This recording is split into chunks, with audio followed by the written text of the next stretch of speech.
Welcome back to my page, welcome back to my channel, and thank you so much for tuning in today. 2019, welcome back to the year. What I thought I would do is a little bit of education to start the year, and what better way to educate people than with an industry professional. Tim Denton from Pivotal Financial. Spot on. So look, Tim is a independent mortgage broker. I invited him in today just to shed a little bit of light on what a mortgage broker does and what's been going on in the world of finance in 2018, and hopefully try to give a little bit of insight and rubbing his crystal ball in what's going to happen in 2019. So thank you for coming in, Tim. Pleasure, mate. Thanks for having me. First things first, tell us a bit about yourself and what you do. Yeah, sure. So as a broker, I suppose my role is to do a bit of education with clients, whether they be first home buyers or seasoned professionals, property investors, that sort of thing. Just to educate them what's out there in the market and hopefully look for something better than what they've got. And I really do value the opportunity in working with people really closely to give them the best experience possible. So the biggest question that I get is, why would I go to a broker like yourself other than I've been dealing with a bank for the last 20 years. I'm just going to go to one of the big four for argument's sake, because I've been dealing with them. What's the major difference between going to yourself and going to a bank? It's a really good question. It's something I get asked all the time as well. Why would someone come and see me rather than dealing with someone that they've known and trusted for such a long period of time? Probably the biggest thing is options. Yep. You chat to one bank, they've got one set of products and one set of rules around what they can lend you and exactly how they can do it. Whereas you sit down with a broker, I've got access to about 35 different lenders on my panel. So It's one conversation to access all that information. The biggest thing that I try and provide people is options and try and give them an understanding of what is available to them in their personal situation. 80% of mortgages are written with the big four banks in Australia. So that's 20% of the rest of the mortgages in the country written by everyone else. So it's a really small percentage, and a lot of people become a bit complacent about, I've been dealing with this bank or this credit union or whatever it is for such a long period of time, and they sort of just get into that comfort zone where they don't really want to go out and explore the options. Quite often that laziness or the inability that people think of finding those extra things can really make a difference in what your overall repayments are going to look like. End of the day, everyone wants to save a bit of cash, so it's a good chance to sit down and see what else is out there. And I completely agree with that, having gone through the process myself, and whether you be self-employed, full-time work, contract work, because all of that stuff has changed. But that probably leads me into my next question. 2018 was probably quite difficult from a finance point of view. It copped a lot of media time.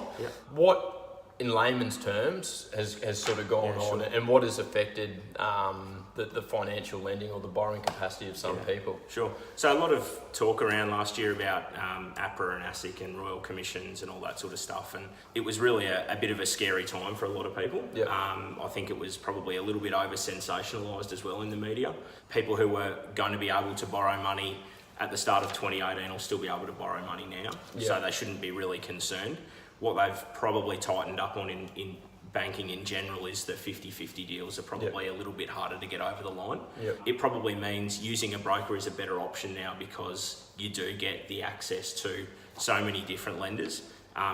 If you're going to a bank and they say no, quite often people take that as a real negative hit and they sort of put the wall up and they say, look, I'll revisit it in 6 months or 12 months or whatever. So from that point of view, it did make I suppose a lot of waves in the media about things becoming harder and banks not lending money to people and that sort of stuff. But look, there are options out there for people who have been knocked back by a particular bank for whatever reason. Like you mentioned, things like employment, contract work, casual employment, that sort of stuff, self-employed. Everyone's got different policies around that.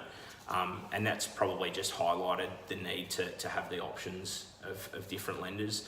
2019, probably things are probably going to track along fairly similar, I would think, at the moment. We haven't had any real changes in interest rates for the last couple of years. Things have been pretty steady.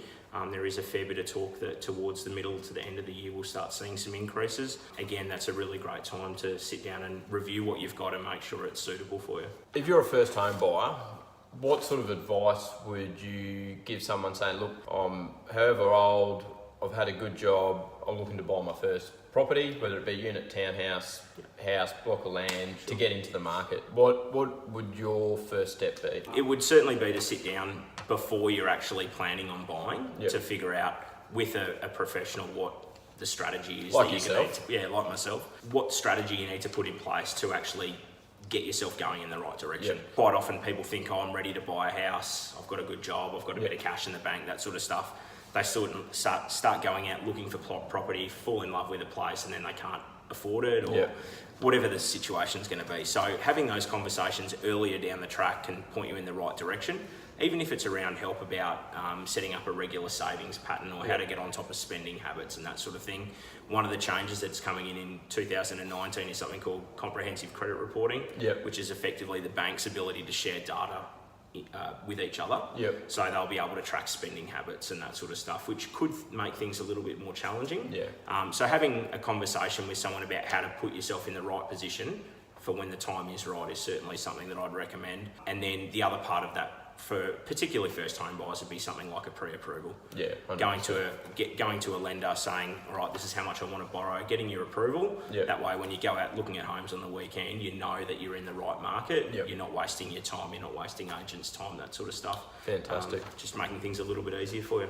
Fantastic. On the other hand, if you're a seasoned professional or you've owned multiple properties and you've been with the same bank for 20 years, 30 years, or even 10 years, how can you help someone figure out if they're getting the best deal? Is it sort of like almost like a health check for your mortgage? Generally, the more properties people have, the lazier they get. Things are working, they're with a certain bank. Whether they've used a broker for that bank or not doesn't really matter. But if you've been sort of with that lender for a long period of time, you can just get into that laziness habit. With the health check side of things, just sitting down, I would probably recommend at least every 2 years, probably every 12 months, just to sit down and reassess what's going on. Biggest things there are, especially for investors, portfolio increases in value, so your valuations are going up, your debt might not be reducing, but you've got more equity.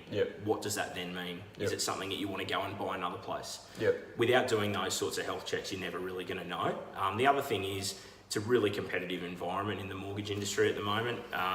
If your mortgage starts with a 4 for an owner-occupied property, you're probably paying too much. And if it's over 4.3 or 4.4 for investment, you're probably paying too much as well. Having a regular review of what's going on there certainly can save you a bit of money going forward. Obviously, the more properties you've got, you're just multiplying that saving through. Oh, exactly right. So what would you think are, say, the top 1 or 2 mistakes or 3 mistakes that you see people make when either going to borrow money, or is it being unprepared, or what are the top mistakes that you see that people make? Preparation's certainly key. Making sure that you understand what you can and can't borrow. Doing that pre-approval is really important when you're in the purchasing phase, as well as from a finance point of view, knowing what you can borrow, knowing what your repayments are likely to be, and that sort of thing. When you're going into a situation where the property is a really good property, you might be up against multiple offers and different terms and conditions being put on a contract can be the difference between winning and losing that deal from a purchasing point of view.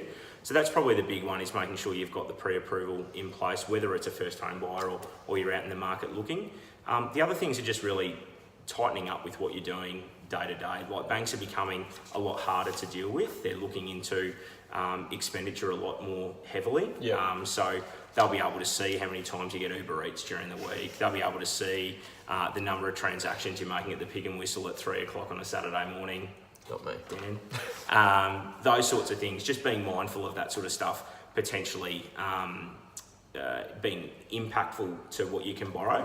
And the other thing is around about reducing your overall debt level. So things like credit cards, personal loans, store cards, afterpay, zip money, those sorts of things that are becoming more popular. Nothing wrong with them, but they can have a pretty serious impact in what banks will lend you, whether that be something that appears on your credit file, or simply looking at a credit card limit of 10,000, but you only maybe need 3,000. So that's a difference of a 7,000 limit on your credit card, which the bank would assess at about $210 a month of a commitment that you don't actually need. So those types of things, just staying on top of that is probably something I'd recommend as well. Look, that's all fantastic information just to get started. But for people that want a little bit more advice or want to meet you in person, how can they get in contact with you? Yeah, sure. And obviously you're mobile, you're independent. Yep. So how can they get in contact with you? Yeah, sure. Phone call 0439 507 814. You can email me at tim@pivotal, pivotal, fin.com.au. As Dan said, I am mobile. Most of my stuff is done after hours, so if that suits you better, that you get home from work, you want to sit down and have a beer with me after work or grab a coffee during the day, I'm always up for a chat. And even if it's just an initial introduction as to how I might be able to help you, always there to lend some advice where it's needed. Thank you very much, Tim, Pleasure, for mate. popping in. Cheers. But what I'll do is I'll put Tim's details in the description below. But look, thank you so much for tuning in today and wherever you're watching this video. If you like the video, definitely give it a thumbs up. And if you think someone or you know someone that would benefit from this video, feel free to tag them in the comment section below and share it with them. I look forward to seeing you next time.